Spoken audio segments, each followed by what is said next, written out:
Jen Botful with Bryan Trottier, the Hockey Hall of Famer, 6-time Stanley Cup winner. Well, Bryan, thanks for joining us. It's great to have you here. And I know that you're involved in a new initiative trying to connect professional hockey to the grassroots level. Can you tell us about this app that you're working with? Well, we have a wonderful website. It's called MyProHero.com. It's very friendly. It's remote. You can access it anywhere by computer or any smart device. And it's real time. It's live. So what it does, it connects former NHL players who want to stay on as coaches and mentors with young athletes who are looking for any kind of advice, any kind of insight, tip, review of video that they can get their favorite player or one of their former NHLers, and I think it's going to be really fun getting that grassroots connection with young athletes and former NHLers. And that's so important. We try to share those stories, and a big part of that was, your heroes. And for you, you said you wanted to do for others what Gordie Howe had done for you. How did he inspire you?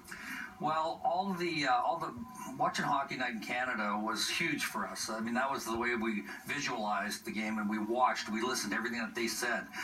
Gordie Howe, Stan Mikita, Jean Beliveau. So they were the guys that influenced me. So I tried to watch how they played and what they would say and reading everything that they would say in magazines or whatever. And if I had an opportunity to call them up or go on a website that connected me with my NHL stars, that would have blown my mind. But now it's available. So this is exciting for me. I'm very excited to be a part of this thing. I think Steve Wicklam's done a great job, as Todd Binder has here, both Sarnia natives. And so I'm really happy to be involved with them, and we're really proud of the app. Absolutely. Well, great student, because you had a great career, that's for sure. The tenors are coming up here in just about 5 minutes, and you're not a bad singer yourself, Bryan, so there you go. But on the hockey story level, it even happened for you and Mike Bossy. It's funny, we have Pat Verbeek here and Dino Ciccarelli, two Sarnia 500 goal scorers, two of the four from Montreal you played with, Mario Lemieux, and Mike Bossy. But you and Bossy on the Islander bus, you sat at the back until you realized you were missing lessons up front.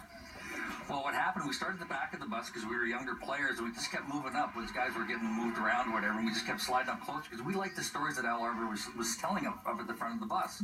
And we wanted to get in on those. And there were stories about Stan Mikita, playing with Stan Mikita. There's stories about playing the Toronto Maple Leafs, his later years in St. Louis, and some of his days playing in the minor hockeys, and they were just not only funny stories, but they were insightful, and there was little tidbits of information we could grab from it, and we'd poke each other and say, oh, we got to try that, we like that story about Jerry Cheevers and how he came out to try to poke check, and we got to try to do those kinds of things. It's really kind of neat to be able to incorporate some of that stuff into your game and grab some of that experience that Al Arbour had, and then incorporate that into your game. MyPro Hockey, Trottier. God love the late Al Arbour, and you used to talk about your dad in Valmoy, Saskatchewan, watching Hockey Night in Canada, and getting to see you race at Stanley Cup. Thanks, Bryan Trottier. Great memories. Thank you.